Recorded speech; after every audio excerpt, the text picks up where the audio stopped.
Zdravím vás, takže volám sa Minimalus, včera som robil prvé náš ako YouTube vlog. Je piatok, začína nám krásny víkend a chcel by som na začiatku tak víkendu nejak o niečom skôr porozprávať, lebo skôr celý víkend nebudem mať čas, lebo budem sa venovať viac menej športu tento víkend.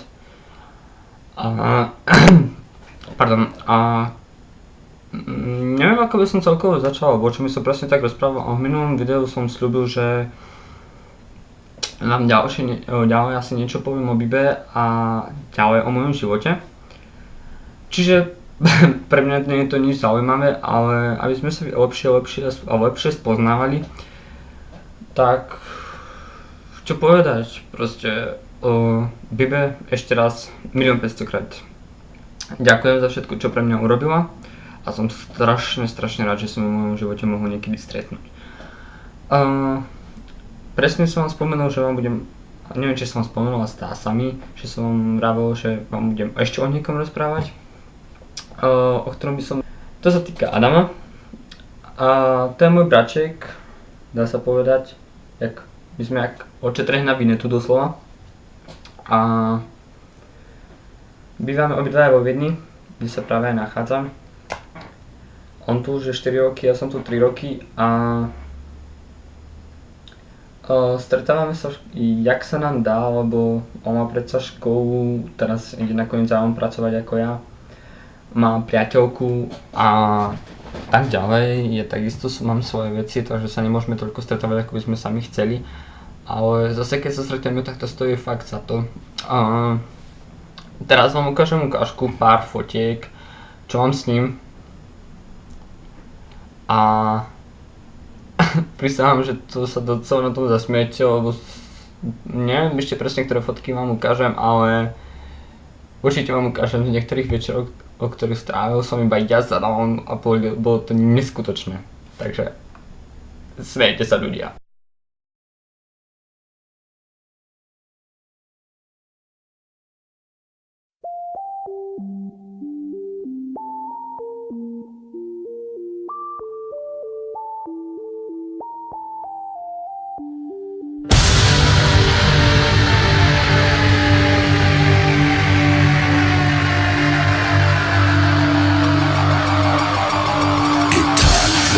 Schmerzen kennt, vom Feuer, das die Haut verbrennt. Takže, po prezretí fotiek, čo by som vám niečo povedal o Adamovi. Adam je fakt jak braček, ja som ho spomenul od malička, aj on a ja máme také isté štýly a každý vraví, že to není možné, aby som ja s Adamom mal toľko spoločného, alebo aby sme sa my dvaja tak poznali, alebo podobali, alebo celkovo. Keď poznáte mňa, poznáte jeho, keď poznáte jeho, poznáte mňa. Proste my sme doslova jak dvojčata, my sme sa našli, každý nás vraví, každý vraví, že my dvaja musíme byť určite nejakí pokrvní bratia, alebo niečo, alebo dvojičky, ale neviem, proste niečo. Čo ma strašne teší, lebo zároveň sa dokážeme vždy pomôcť, keď sme v nutných situáciách, chceme sa porozprávať ako chalan s chalanom a ako najpriatelia a tak ďalej. Takže zároveň mám jeden úžasný vzťah, čo ma strašne na to teší. Ďalšia osoba v mojom živote je moja najkamarátka, teda Adam je môj najkamáš a najkamarátka sa volá Vicky. Vicky býva na Slovensku, býva 360 km odo mňa, alebo viacej. Teraz neviem, to je jedno. Býva Učenci, z mesta, z ktorého ja tak pochádzam, povedzme tomu, že z okolia Učenca a z Vicky sa poznám 5 rokov. Za tých 5 rokov sme začali veľmi veľa spolu a najkamaráti sme 4 roky. Vicky preto, lebo ja keď som spoznal Vicky, tak akurát tedy som prechádzal silným psychickým zlým obdobím. A Vicky bola osoba, ktorá takisto to mala zlé ako ja. A to má ešte zlé a s Vicky sme si dokázali strašne pomôcť. A to zostalo doteraz. Keď sa niečo deje, tak si automaticky píšeme. Mne keď sa dá, tak vždycky prídem za ňou, strávime spolu celé dni a proste sranda a o chvíľučku vám tiež ukážem možno, že aj nejaké video, nemám fotky s ňou. alebo my sme fakt proste dvaja blázni, keď sa dvaja stretneme. Možno, že teraz takto na obraz vyzerám ako slušňačik s krížikom a tak ďalej. Áno, som katolík, som veriaci, ale verte, keď sa ja odviažem, tak to sa fakt, že odviažem a je to proste zvyčky, keď začneme tie naše tančeky tancovať, spievať si a proste celkovo zabávať sa po meste, tak je to niečo neuveriteľné, verte mi. Prepáčte, že sa smejeme jak blázon, ale ja keď spomeniem Viki, tak vždycky sa mi predstaví pred očami niečo, čo som s ňou zažil a je to úžasné. Vždycky proste úžasné mám s ňou spomienky a fakt to dievča ma neskutočne veľmi podržalo. Takže, teraz vám ukážem zo pár fotiek a hodím tam nejaké videoko.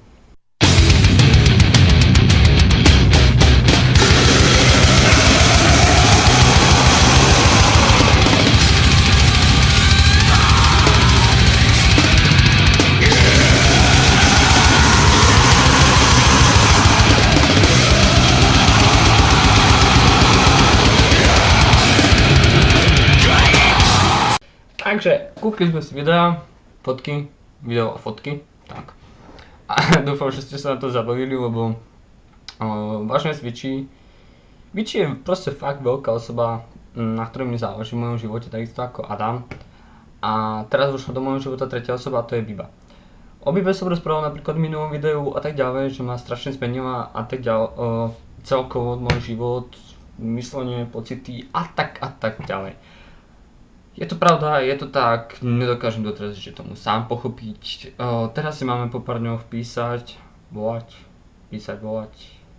Proste máme dneska byť zase v kontakte po niekoľkých dňoch, čo ma strašne teší, už sa neviem dočkať, keď bude večeria, ak si 5 hodín po obede. A preto tento víkend nechcem ísť ani jeden večer nikam. Cez deň pôjdem jedine tak s mojím miláčikom von a to je všetko. Po večeru by som chcel stráviť hlavne na Skype alebo na Facebooku si písanie s Bibou, čo som mi to usľúbil, aby sme mohli spolu stráviť tento víkend nejaký čas nejak v kontakte. Lebo my dva si máme stále čo rozprávať a verte či neverte, proste keď spolu telefonujeme, tak sa neskutočne dokážeme zasmiať, porozprávať sa doslova o všetkom. Prepáčte, ale my by sme proste prerozprávali už, prečo je tá fľaška plastová. Proste my sa prerozprávame fakt o všetkom a všetko. Ďalšia vec, aby som vás tak nejak trošku oboznámil so mňou, alebo jak to povedať, alebo ako by ste ma mohli tak spoznať. Poviem pár vecí o sebe, takže ako na YouTube vidíte, volám sa Adam, takisto ako Adam, ne kamarát, hej. Volám sa Adam, mám 17 rokov, narodil som sa 21. februára 1997. Moje hobby je freeride, preto miláčik, môj miláčik je môj bike. Freeridu sa venujem už niekoľko rokov a je to šport, ktorý mi dáva strašne veľa. Ten pocit adrenalínu a toho všetkého, je to fakt super. Ďalšie moje hobby je maľovanie, gothic, emo, graffiti. Graffitom sa venujem od 3. triedy, gothic, emo, obrázky a tak ďalej, tomu sa venujem asi 4 roky. Čo také? Ďalšie hobby? Varenie. Ja viem, nevyzerám na to, ale varím. Fakt, baví ma to strašne. Ale nebudem sa tomu venovať do budúcna, ani sa tomu nejak extra nevenujem, len ako hobby, to je všetko. Popri tom pracujem v stolárskej firme ako stolár, aby ste to pochopili. Som ako, na Slovensku tomu povieme učeň, hej. Je to niečo ako učeň, ale normálne dostávam krásny plat, k tomu mám cez víkend ešte aj brigády a v škole som iba 2 razy do školského roka a to trvá iba 5 týždňov. Čiže dá sa povedať, že ja v škole vôbec skoro nie som. Teraz som prešiel úspešne prvý ročník a vlastne je to tak spravené, že nemám žiadne prázdniny, nič. Ja už som jak dospelý chlap, ktorý zarába docela veľký cash.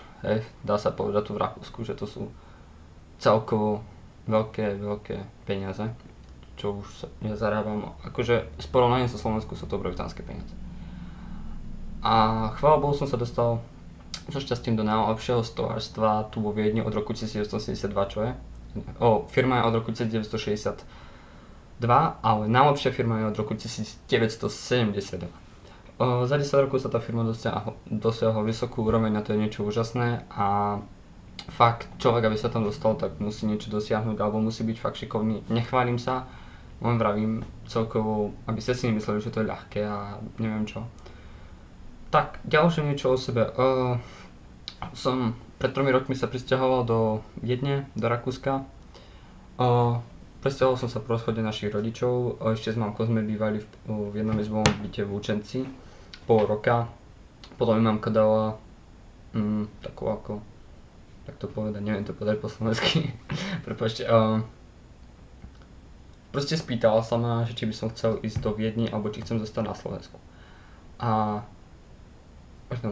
keďže som od malička chcel byť stolár alebo venovať sa prácu s drevom a spravil by som si to na Slovensku, tak som vedel už vtedy ako malý, takže by som si nejak extrémne uživil alebo by to bolo strašne ťažké, aby som niečo mohol v živote na Slovensku dosiahnuť. Preto som povedal, že áno a prišiel som sem do Rakúska. Asi po roku som to začal trošku banovať, potom ďalší rok bol už trošku lepší a teraz na tretí rok, ktorý som mal teraz, sa mi zmenil život, lebo minulý rok cez leto v auguste som vlastne nastúpil do tejto firmy a strašne sa z toho teším, je to úžasné, fakt ľudia. Neviem nejak to opísať, je to úplne iné, je to úplne celkovo iný život ako na Slovensku, tu na Rakúsku a myslím v lepšom. Je to tu fakt super. A čo sa týka povedzme našej komunity ako emáci, pátkači a tak ďalej, tak není to tu také ako na Slovensku. Tu je to proste niekedy idete po ulici taká, že sa nás pozerá, že wow, ty kokso, takí ľudia, že ak môžu existovať a tak ďalej. Tu je to úplne prirodzené, povedzme si ako s pánkačmi v Londýne. Je to úplne prirodzené. A to sa mi na tomto veľkomeste páči, môžeme povedať, že to je veľkomesto. A je to fakt super. A nemusíte sa na nič ráhať, nemusíte proste do školy, môžete ísť obočenia chcete. Cez prestávky môžete si zapaliť ako chcete, to je jedno, máte popolníky okolo školy. Tu máte všetko od 16 rokov, od 16 rokov môžete si spraviť vodiček, jazdiť auto, môžete fajčiť, piť. Poviem príklad CX bordel alebo takto máte takisto v 16. Ako nehovorím, že to je výhoda alebo že to je super, není to super, lebo tá mládež potom je, ako povedať, strašne to začne využívať a čo sú tu na decka, tak oni dostávajú neskutočné vreckové a teraz si zoberte, že máte toto všetko povolené. Z tých decák, pokým si sami tie decka nestúpia do svedomia, tak z tých decák vyrastajú úplný chuj s prepočením. Ja to nemám tak. Keď som bol malý, tak sme krásne peniaze mali doma vždycky, lebo celá moja rodina chodila do Rakúska pracovať a žili sme v chudobnej dedinke na Slovensku pri Lučenci a na tie pomery, ako dostávali moji rodičia plat a ako sa tam žilo, sme boli dobržení už milionári. Potom trošku to finančne ubehlo, až nakoniec bola úplná finančná kríza, keď som sa presťahoval semka s mamkou. Prežívali sme strašné obdobie finančné a tak ďalej ale proste zlepšilo sa to celkovo a teraz si žijeme tiež úplne super život. Ja už premýšľam aj nad tým, že sa odsťahujem od mamky a že sa už osamostatním, lebo už to finančne dokážeme zvládnuť. Mamka má krásny plat, ja mám prekrásny takisto plat, mám 17 rokov a zarábam viacej než tvrdopracujúci pracovník na Slovensku. Takže ľudia, z dneskačka by to bolo asi všetko, možno, že tento víkend vám urobím taký 5-minútový vlog o tom, jak ja sním, alebo celkovo o tom mojom športe.